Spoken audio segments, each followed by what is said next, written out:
আসসালামু আলাইকুম।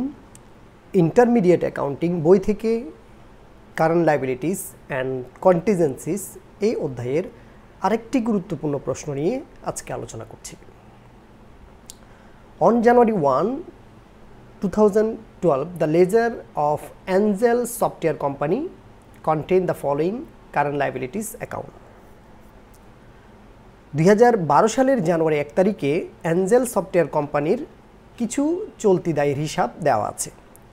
Accounts payable দেওয়া আছে 60,000, সেল ট্যাক্স পেয়েবল দেওয়া আছে 10,000, আনআর্ন সার্ভিস রেভিনিউ দেওয়া আছে 20,000। তিনটা কারেন্ট লায়াবিলিটিস আমাদের প্রশ্নে দেওয়া আছে। During January the following transaction occur. জানুয়ারি মাসে কিছু লেনদেন সংগঠিত হয়েছে। January 1, sold merchandise for cash 17,600, which includes 10% sale tax. পণ্য বিক্রি করা হয়েছে নগদে 17,600 টাকা, যার মধ্যে 10% ট্যাক্স অন্তর্ভুক্ত আছে। ইনক্লুডিং ট্যাক্স পণ্য বিক্রয় 17,600 টাকা, যার ভিতরে নগদ টাকা হচ্ছে 17,600 টাকা। এই 17,600 টাকার মধ্যে বিক্রয়ও আছে, আবার ট্যাক্সও অন্তর্ভুক্ত আছে। জানুয়ারি 6, প্রোভাইডেড সার্ভিস ফর কাস্টমারদেরকে সেবা দেওয়া হয়েছে হু had paid in cash advance 16,000, যারা আগে আমাদেরকে অগ্রিম টাকা দিয়েছিল ওই সকল কাস্টমারকে আমরা 16,000 টাকার সেবা দিয়েছি। তার মানে 20,000 টাকার যে অগ্রিম টাকা আমরা নিয়েছি ওই 20,000 টাকা থেকে 16,000 টাকার সেবা আমরা প্রোভাইড করেছি। জানুয়ারি 12, paid sell tax collect in December 2011 টাকা 10,000। তাহলে আমরা যে আগে ট্যাক্স আদায় করেছিলাম ওই ট্যাক্স আদায় থেকে আমরা ট্যাক্সটাকে পেইড করে দিচ্ছি। আমাদের কর্তৃপক্ষ বা সরকারকে আমরা 10,000 টাকার ট্যাক্স পেইড করছি, তাহলে সেটার জাবেদা করব। জানুয়ারি 16, বড় টাকা 24,000 at the rate of 10% of 3 month note. 3 মাস মেয়াদি নোটে 10% সুদে 24,000 টাকা ঋণ করা হয়েছে, সেটার জাবেদা করব। জানুয়ারি 20, sold 500 of units new product on credit 60 per unit. 500 একক পণ্য বিক্রয় করেছে বাকিতে অন ক্রেডিট, দ্যাট মিন্স বাকিতে 60 টাকা করে। And plus 10% sale tax subject to 1 year warranty, expected cost at 8%। এবং এখানে 10% কর যুক্ত হয়েছে। To 1 year warranty expect cost টাকা 8%, এবং 1 বছরের জন্য ওয়ারেন্টি দেওয়া হয়েছে যেখানে কস্ট প্রত্যাশা করা হয় 8%, ওয়ারেন্টি বাবদ খরচ হবে 8%। জানুয়ারি 31, সোল মার্চেন্ডাইজ ফর ক্যাশ 11,000, নগদে পণ্য বিক্রয় হুইচ ইনক্লুডস 10% সেল ট্যাক্স, যেটার ভিতরে 10% কর অন্তর্ভুক্ত আছে। আমাদের রিকোয়ারমেন্টগুলো কি কি? 1 নাম্বার এ, রিকোয়ারমেন্ট এ হচ্ছে জার্নাল এন্ট্রিজ করব আমরা।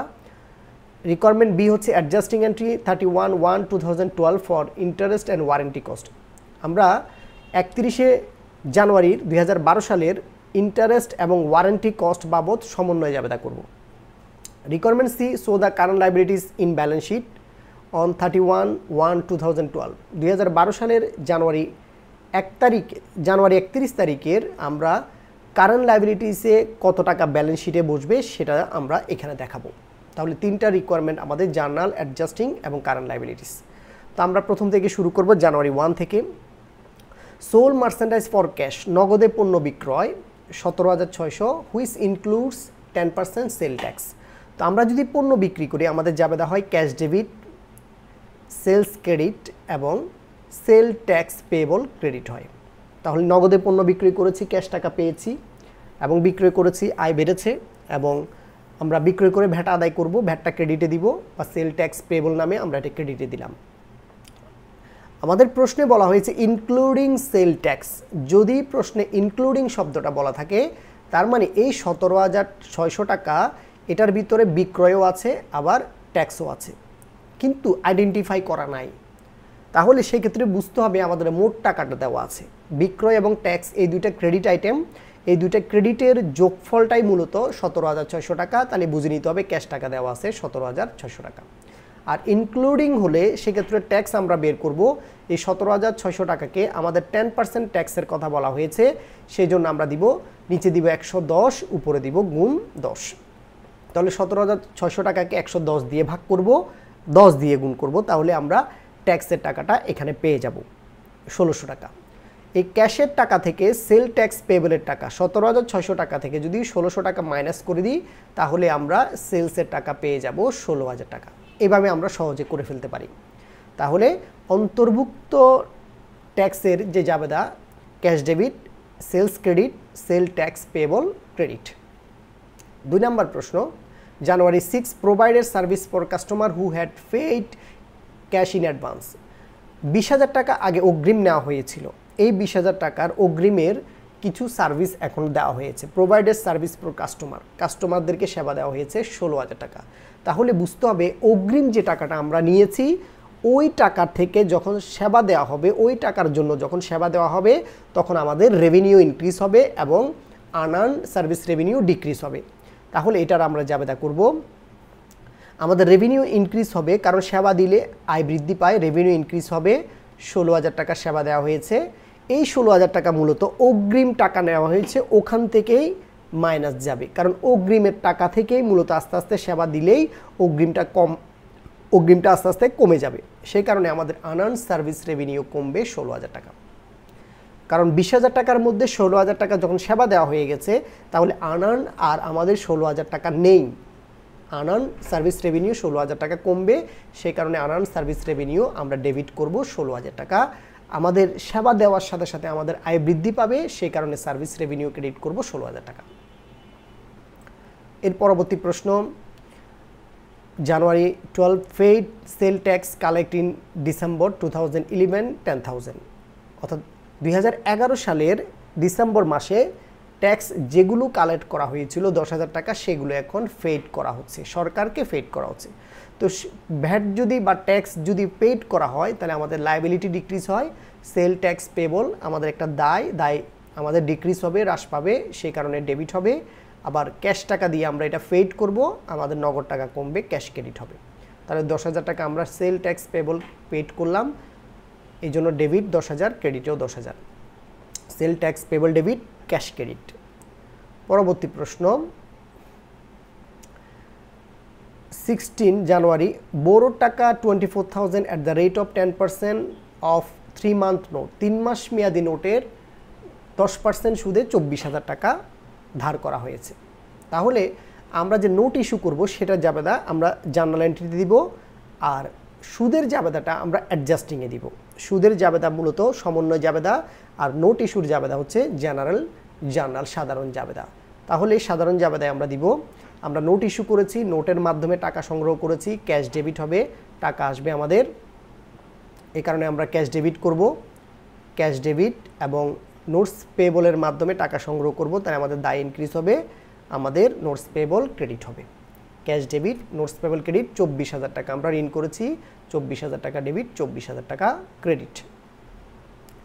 এরপরের প্রশ্ন, জানুয়ারি 20 sold 500 unit of new product on credit. বাকিতে পণ্য বিক্রয় করা হয়েছে 500 একক, প্রতি এককের দাম হচ্ছে 60 টাকা। তাহলে 500 গুণ 60, 30,000 টাকার পণ্য বিক্রি করা হয়েছে, প্লাস 10% সেল ট্যাক্স, তার সাথে 10% ট্যাক্স যুক্ত হয়েছে। তার মানে আমরা যে পণ্যটা এখানে বিক্রয় করছি এই পণ্য বিক্রয়ের সাথে ট্যাক্স যুক্ত নেই, আলাদাভাবে এনে যুক্ত করা হয়েছে, প্লাস 10% সেল ট্যাক্স। এটার অর্থ হচ্ছে পণ্য বিক্রয় মূল্য দেওয়া আছে 30,000 টাকা, এই 30,000 টাকার উপর 10% ট্যাক্স 3,000 টাকা যুক্ত হবে, যুক্ত করে আমরা জাবেদাটা দেখাবো। কিন্তু এখানে যুক্ত করা নাই, আলাদাভাবে ট্যাক্স দেওয়া আছে, আলাদাভাবে পণ্যের বিক্রয় মূল্য দেওয়া আছে। সো এটাকে আমরা বলতে পারি এক্সক্লুডিং ট্যাক্স। তাহলে এক্সক্লুডিং ট্যাক্স হলে সেক্ষেত্রে আমাদের যে জাবেদাটা সেটা হচ্ছে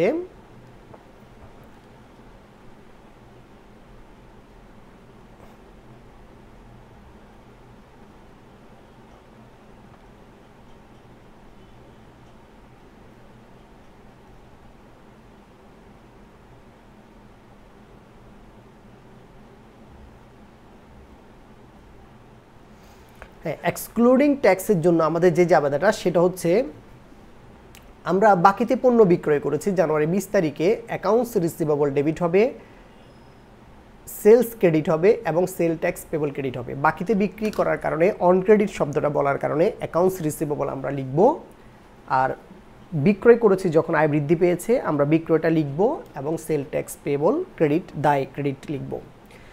এখন এক্সক্লুডিং হলে সেক্ষেত্রে বুঝতে হবে পণ্য বিক্রি করা হয়েছে 500 একক 60 টাকা করে, জাস্ট পণ্য বিক্রয়, তাহলে 30,000 টাকার ক্রেডিট সেলস দেওয়া আছে, এটা আমাদের প্রশ্নে দেওয়া আছে। এই 30,000 টাকার মধ্যে ভ্যাট যুক্ত হয়নি, 30,000 টাকার মধ্যে ভ্যাট যুক্ত হয়নি, ভ্যাটটা আলাদাভাবে দেওয়া আছে প্লাস সেল ট্যাক্স।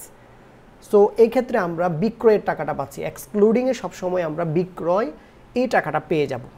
তাহলে তার উপর আমরা ট্যাক্স বের করব, 10% ট্যাক্সের কথা বলা হয়েছে। এক্সক্লুডিং হলে ওই বিক্রয়ের উপর ডিরেক্ট আমরা 10% দিতে পারবো। তাহলে 30,000 টাকা 10% দিলে হচ্ছে 3,000 টাকা, 30 এবং 3,000 যোগ করলে হচ্ছে আমাদের 33,000 টাকা অ্যাকাউন্টস রিসিভেবল। তাহলে এক্সক্লুডিংয়ের ক্ষেত্রে আমরা সেলসের টাকা আগে পাচ্ছি, এই টাকার উপর 10% ডিরেক্ট 10% দিব, ট্যাক্স বের হবে, দুইটা যোগ করলে আমরা অ্যাকাউন্টস রিসিভেবলের টাকাটা পেয়ে যাব।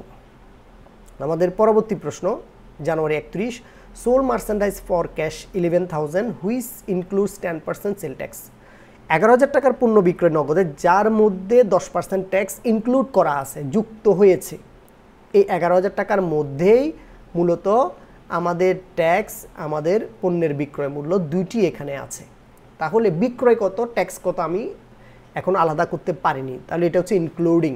তাহলে ইনক্লুডিংয়ের ক্ষেত্রে আমাদের যে জাবেদাটা সেটা হচ্ছে, ইনক্লুডিংয়ের ক্ষেত্রে আমাদের জাবেদা হবে ক্যাশ ডেবিট, সেলস ক্রেডিট এবং সেল ট্যাক্স পেবল ক্রেডিট। আগের মতোই আমাদের এই 11,000 টাকার যে পণ্য বিক্রয় এটার মধ্যে সেলস আছে এবং সেল ট্যাক্স পেয়েবল এটাও আছে, এটাও অঙ্কের ভিতর আছে। সো এই দুইটাই মিলে হচ্ছে মূলত আমাদের 11,000 টাকা, এই জন্য 11,000 টাকা ক্যাশ ডেবিট হয়েছে। তাহলে সেলস কত, ট্যাক্স কত? যদি ইনক্লুডিং হয় এই 11,000 টাকাকে আমরা ট্যাক্স বের করার জন্য 10% যখন বলেছে 110 দিয়ে ভাগ 10 দিয়ে গুণ করে আমরা ট্যাক্সটা বের করে নিব, 1,000 টাকা বের করে নিলাম। তাহলে আমাদের সেলস কত হবে? এই 11,000 টাকা থেকে 1,000 টাকা মাইনাস করলে আমাদের বাদ বাকি টাকাটা হবে সেলস। তাহলে 11,000 মাইনাস 1,000, তাহলে আমরা 10,000 টাকা পাচ্ছি সেলস। এভাবে আমরা সহজে নির্ণয় করতে পারবো। তাহলে ইনক্লুডিং হলে মনে রাখতে হবে আমাদের মোট টাকা, ক্যাশের টাকাটা দেওয়া আছে, তাহলে ট্যাক্স বের করার জন্য ওই টাকাকে 110 দিয়ে ভাগ 10 দ্বারা গুণ করে আমরা ট্যাক্সটা বের করব। 11,000 টাকা থেকে 1,000 টাকা মাইনাস করলে আমরা সেলসের টাকাটা পেয়ে যাব। এভাবে আমরা বের করে নিতে পারবো। আমাদের পরবর্তী প্রশ্ন, রিকোয়ারমেন্ট এ জার্নাল শেষ হয়েছে, এরপর হচ্ছে অ্যাডজাস্টিং এন্ট্রি। তো আমাদের পুরো প্রশ্নে দুইটি অ্যাডজাস্টিং এন্ট্রি আমরা করব। প্রশ্নে বলেছে ইন্টারেস্ট এক্সপেন্স এবং ওয়ারেন্টি এক্সপেন্স। ইন্টারেস্ট এক্সপেন্স এবং ওয়ারেন্টি কস্ট কত টাকা সেটার একটা সমন্বয় জাবেদা আমরা করে নিব। তো সুদের সমন্বয় জাবেদা আমরা শিখেছিলাম interest expense debit, interest payable credit. তো সুদটা কত হবে? 24,000 টাকা আমরা নোটসের ইস্যু করে টাকা ধার করেছি 10% সুদে 3 মাসের মেয়াদ। বাট আমার অঙ্কটা শেষ হবে 31শে জানুয়ারি। সো লোনটা করেছি আমরা 16 তারিখ থেকে 31 তারিখ পর্যন্ত। 16 তারিখ থেকে 31 তারিখ পর্যন্ত সময়কাল হচ্ছে আমাদের 15 দিন। তাহলে 16 তারিখ আমরা যদি বাদ দিই তাহলে আর বাকি থাকে আমাদের 15 দিন। এই 15 দিনের জন্য আমাদেরকে সুদ দিতে হবে। 15 দিনের জন্য আমরা একটা সুদ দিব। ঠিক আছে, 31 তারিখ পর্যন্ত 15 দিন সময় থাকে। তাহলে এই 15 দিনের জন্য সুদ বকেয়ার একটা সমন্বয় জাবেদা আমরা এখানে দিয়ে থাকব। তো সমন্বয় জাবেদা আমরা দিব জানুয়ারি 31 তারিখ 2012 সালে। সুদের সমন্বয় জাবেদা হচ্ছে interest expense debit, interest payable credit. তো 24,000 টাকা আমরা নোট নিয়েছিলাম এবং তার উপর 10% আমরা সুদ দিব।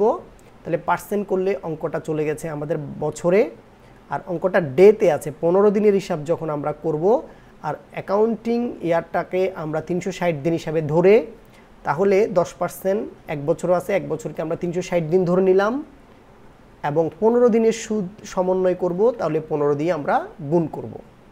তাহলে 24,000 টাকা 10%, 2400 টাকা। এই 2400 টাকাকে আমরা 360 দিয়ে ভাগ করলে একদিনের টাকা পাবো, সেটাকে 15 দিয়ে গুণ করলে 15 দিনের সুদের টাকা আমরা পেয়ে যাব। তাহলে সুদের জাবেদা হচ্ছে interest expense debit, interest payable, credit 100 টাকা। এর পরবর্তী প্রশ্ন আমাদের ওয়ারেন্টি বাবদ কস্ট কত টাকা হবে। 20 তারিখে বলা হয়েছে এখানে subject to 1 year warranty expect cost at 8%। যে পণ্যটা বিক্রি করা হবে 30,000 টাকার পণ্য, সেটার উপরে 8% ওয়ারেন্টি কস্ট এক্সপেক্ট করা হয়। তো ওয়ারেন্টি এখনও দেওয়া হয়নি, পরিশোধ করা হয়নি, ওয়ারেন্টি খরচ বাবদ প্রত্যাশা করেছে, এটা একটা সমন্বয় জাবেদা। মনে মনে প্রতিষ্ঠান খরচ হবে ধরে নিবে, আবার প্রতিষ্ঠান মনে মনে কাস্টমার পাবে, কাস্টমার আমাদের কাছে পাবে, সেই কারণে একটা দায় হিসেবে ধরে নিবে। তাহলে এটা জাবেদা হবে warranty expense debit, warranty expense debit, estimated warranty liability credit. এটা হচ্ছে ব্যয়, ব্যয় বৃদ্ধি পাচ্ছে, এটা হচ্ছে আমাদের দায়, দায় বৃদ্ধি পাচ্ছে। তাহলে প্রতিষ্ঠান একবার ব্যয় হিসেবে ধরে নিয়েছে ওয়ারেন্টি এক্সপেন্স, প্রতিষ্ঠান আরেকবার দায় হিসেবে ধরে নিয়েছে এস্টিমেটেড ওয়ারেন্টি লায়াবিলিটি। তাহলে ওয়ারেন্টি এক্সপেক্ট বা ভবিষ্যতে কত টাকা ওয়ারেন্টি বাবদ খরচ হবে সেটা সমন্বয় জাবেদা হচ্ছে warranty expense debit, estimated warranty liability credit. তো 30,000 টাকার পণ্য বিক্রয় করেছিল, 500 একক 60 টাকা করে, 30,000 টাকার পণ্য, তার উপর 8% ট্যাক্স হবে 2400 টাকা, 2400 টাকা। তাহলে ওয়ারেন্টি এক্সপেন্স ডেবিট হচ্ছে 2400 টাকা এবং এস্টিমেটেড ওয়ারেন্টি লায়াবিলিটি হচ্ছে 2400 টাকা। এই হচ্ছে আমাদের দুটি সমন্বয় জাবেদা। এর পরবর্তী প্রশ্ন হচ্ছে আমাদের requirement C, show the current liabilities, show the current liabilities in the balance sheet 31/1/2012। 2012 সালের জানুয়ারি 31 তারিখে কারেন্ট লায়াবিলিটি কত টাকা দেখাতে হবে।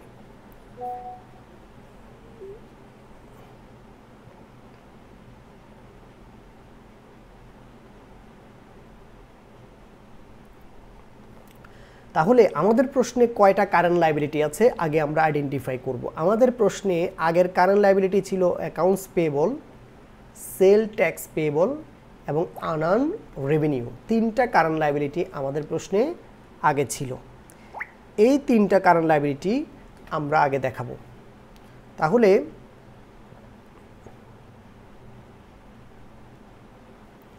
আমাদের কারেন্ট লায়াবিলিটির জন্য আমরা একটা ঘর করে নিয়েছি, Angel software company balance sheet as that January 31, 2012 liabilities and owner security সেকশনে কারেন্ট লায়াবিলিটি আমরা দেখাবো। তো আমাদের প্রশ্নে আগের অ্যাকাউন্টস পেয়েবল আছে, আমরা এটা লিখলাম। আমাদের জাবেদায় কোনো অ্যাকাউন্টস পেয়েবল আসে নাই, আমাদের জাবেদায় কোনো জায়গায় অ্যাকাউন্টস পেয়েবল এন্ট্রি আসে নাই, প্রথম জাবেদায় আসে নাই, এর পরেরটাতে আসে নাই, এর পরেরটাতে আসে নাই, এর পরেরটাতেও আসে নাই, এবং পরবর্তী জাবেদায় এখানেও কোনো আমাদের কারেন্ট লায়াবিলিটি অ্যাকাউন্টস পেয়েবল আসে নাই, এবং এর পরের জাবেদায় এখানেও কোনো কারেন্ট লায়াবিলিটি অ্যাকাউন্টস পেয়েবল আসে নাই। সো আমাদের প্রশ্নে যে কারেন্ট লায়াবিলিটিটা আছে এটা অ্যাকাউন্টস পেয়েবল প্রশ্নে যেটা ছিল সেটাই আমরা এখানে বসিয়ে দিলাম। আমরা জানি লায়াবিলিটিগুলো ক্রেডিটে থাকে, তাহলে জাবেদায় যদি ক্রেডিট পাওয়া যায় তাহলে যোগ করব, জাবেদায় যদি ডেবিট পাওয়া যায় তাহলে আমরা বিয়োগ করব। এভাবে আমরা লায়াবিলিটিটা বের করে নিব। তার পরবর্তী লায়াবিলিটি কি আছে আমরা একটু দেখব। এরপর হচ্ছে সেল ট্যাক্স পেয়েবল 10,000 টাকা। এটা নিয়ে আমরা জাবেদা অনেকগুলো আইটেম পেয়েছি, 10,000 টাকা। তাহলে এখানে সেল ট্যাক্স পেয়েবল ক্রেডিটে আছে 1,600 টাকা, এটা যোগ দিব আমরা, এটা যোগ, এবং এখানে সেল ট্যাক্স পেয়েবল ডেবিটে আছে 10,000, এই 10,000 টাকা বিয়োগ করব।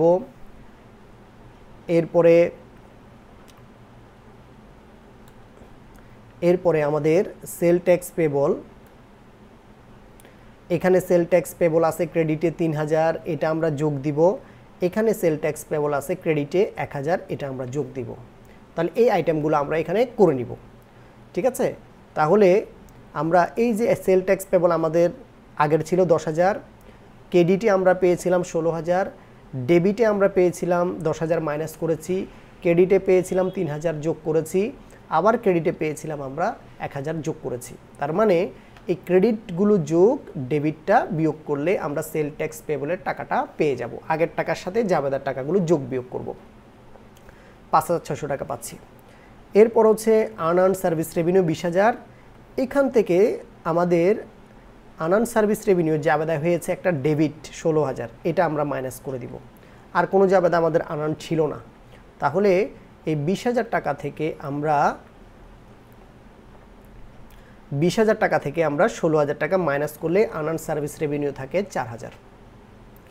এরপর হচ্ছে আমাদের আগের কোনো নোটস পেবল ছিল না, জাবেদায় নোটস পেবল একটা এসেছে 16 তারিখে, আমরা নোটের মাধ্যমে ধার করেছি 24,000 টাকা। তাহলে এটাও আমরা জাবেদায় দেখিয়েছি, আমরা 24,000 টাকা ধার করেছিলাম, 24,000 টাকা ধার করেছিলাম। এই নোটস পেবল একটা কারেন্ট লায়াবিলিটিস 24,000 টাকা, এটা ক্রেডিটে আছে, এটা আমরা যোগ দিব। তাহলে এই নোটস পেবলটা আমরা একটাই পাচ্ছি, তাহলে একটাই নোটস পেবল 24,000 টাকা আমরা ব্যালেন্স শিটে লিখে দিলাম। এরপরে আমাদের কি লায়াবিলিটি আর বাদ বাকি আছে আমরা এগুলো দেখব। তা আমাদের এখানে সমন্বয় জাবেদা দুইটা লায়াবিলিটি ছিল, একটা হচ্ছে ইন্টারেস্ট পেয়েবল 100 টাকা, আর একটা হচ্ছে এস্টিমেটেড ওয়ারেন্টি লায়াবিলিটি 2400 টাকা। এই দুইটা লায়াবিলিটি আমাদের বাকি আছে, এই দুইটা লায়াবিলিটি আমরা লিখব। তাহলে 2400 টাকা এবং ওদিকে হচ্ছে 100 টাকা। এস্টিমেটেড ওয়ারেন্টি লায়াবিলিটি হচ্ছে 2400 টাকা আমরা লিখলাম, আর ইন্টারেস্ট পেয়েবল এটাও কারেন্ট লায়াবিলিটি, এটা আমরা 100 টাকা লিখে দিলাম।